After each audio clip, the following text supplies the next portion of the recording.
Okay, so on my Instagram, I asked what were some topics that you guys would like for me to talk about. One of them was immigration, and the other one was talk about my greatest fears. Well, talking about anything political is a huge fear of mine. So this is pretty much like a double whammy here, okay? So I first want to say that when it comes to immigration, it's very sensitive. And with that, my dad was actually originally an immigrant.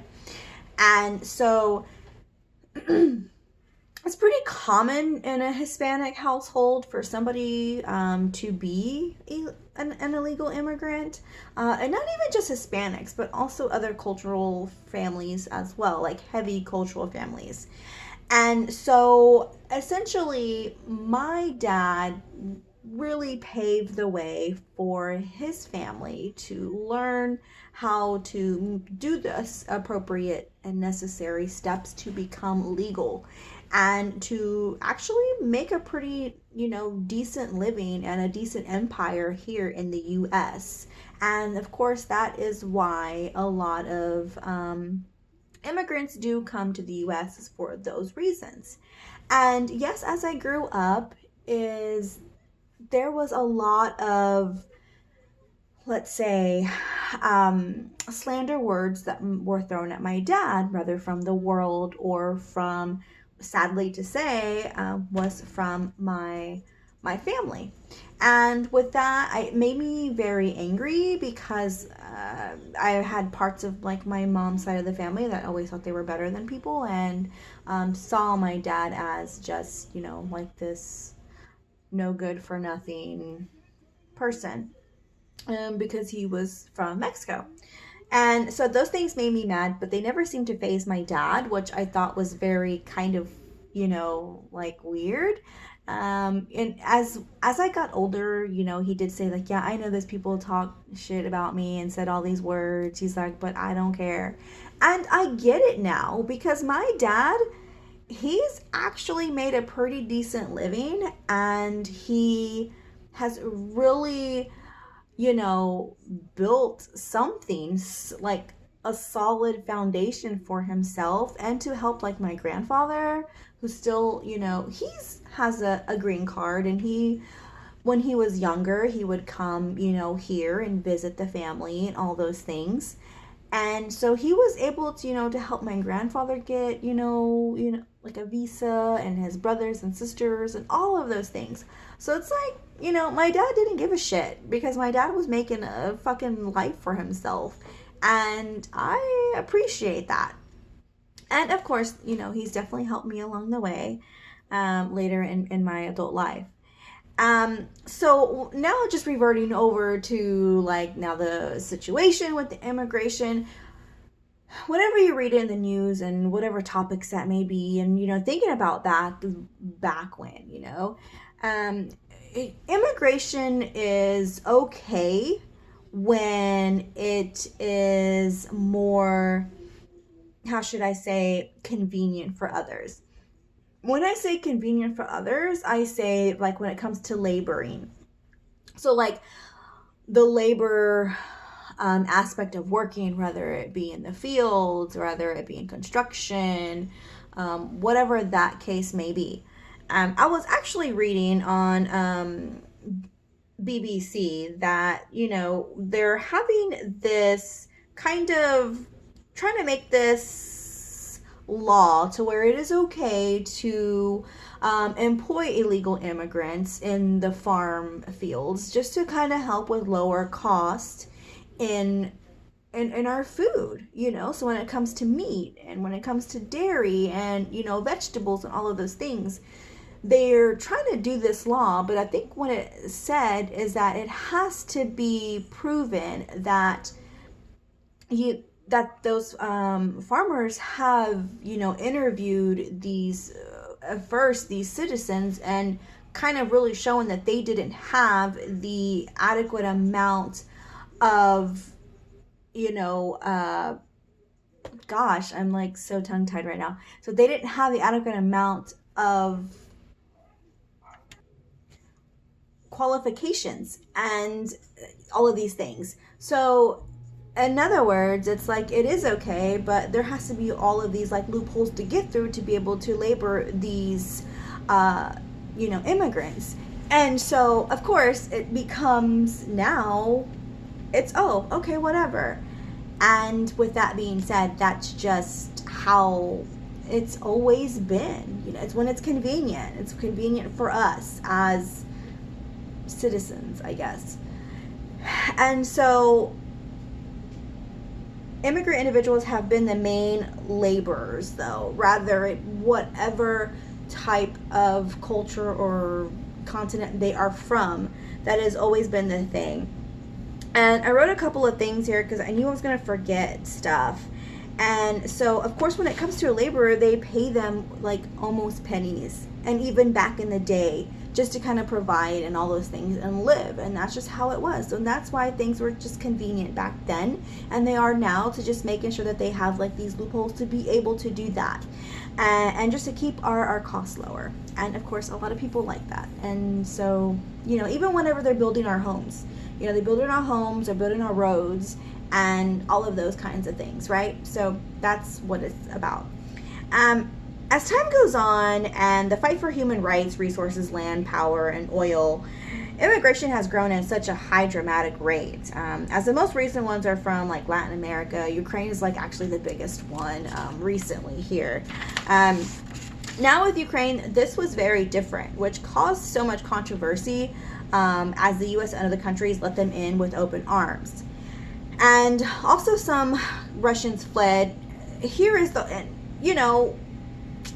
harsh realization. While everyone in the world is rushed to save and help them, it has pushed back a lot of the other individuals that have been in, waiting to get a visa and in lines to do all these things that they have been fighting for like years. Some people can actually be trying to get their visa for more than 10 years, and it is a hard thing.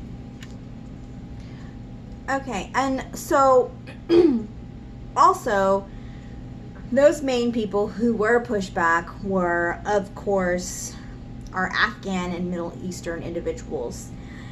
Some will argue that due to those things that we know that have happened in the past due to this particular race, it has become the most hated race. Up until, COVID happened, and it was the Asian race. And I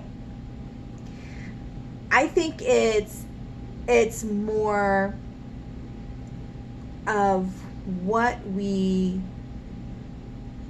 picture we were, given. And it wasn't so much as to looking outside the box and seeing what was actually happening. And not necessarily just for the Middle Eastern people, but also for, let's say, like Russians in Ukraine. There's a lot of things there that we just don't really know. I mean, hell, there's a lot of things in the U.S. that we just don't really know either. And I think that's just, they've created this facade or this illusion that keeps us outside of the box, us as a society. And it is just blind us from the truth, and you only see what has been shown to us. And then also this happened really when it came to Asians, like I just mentioned a little while ago. When it came to COVID, like a lot of people weren't wanting to eat Asian food for a very long time. And that was more of just ignorant, uneducated situations and comments that were made, and that actually like splurged and created this whole fake scenario of a lot of things, and which has actually happened with the Middle Eastern people as well. Anyways, so at the end of the day, it's all about a fight of power and religion. And there are a lot of shitty people in this world that, not to mention our higher, at B's, it's like corrupt leaders. It's not even about color or immigration status. It is power and religion. They just throw in these colors and where these people are from just to add fuel to the fire and to keep us all segregated. Because if we are united as a whole, then it knocks down their power and their ability to keep us segregated. And if we're segregated, we can't fight against it. So, anyways, and the craziest realization of all of these things when it comes to immigration is that we are all immigrants anyways. I don't give a shit if you were born here. I don't give a shit if you were third, fourth generation, whatever the fuck you want to be. If you're not Native American, you are an immigrant. So of course, we all of the colonizations that came here stripped our Native Americans from their soil and from their lands and from what they have known and grown and built. So it's a little bit different when we start speaking about that, because now natives, they struggle to keep their voice, conservations, and their heritage. And while other races have a home to go to, our Native Americans do not. So, in conclusion to all of this, and this is just like my tiny awkward outlook on it, because I am so uncomfortable talking about this, and I'm sure you can tell through this video, is just educate yourself. Take your head out of your ass. Educate yourself on so many things when it comes to religion, when it comes to culture, when it comes to essentially heritages. I also want to say geographically, and also when it comes to people's events, like when it comes to their holidays and all of that stuff. And you really like kind of learn what those individuals, what their morality is and what they cherish and what are they actually living for. And you would be surprised to see that there is a lot of things that in the way that they do and the way that they think is completely, sometimes it can be peaceful and other times it can be a little bit strange and weird because we're not used to those customs. So that doesn't necessarily make them different. And so I'm just going to stop there, because now you can kind of tell that there are some parts of a lot of this that I am passionate about, and I am not ready to go there yet. So I'm just going to go ahead and just stop here, and I hope y'all enjoyed this. I don't want to hear any comments about this, and so yeah, okay.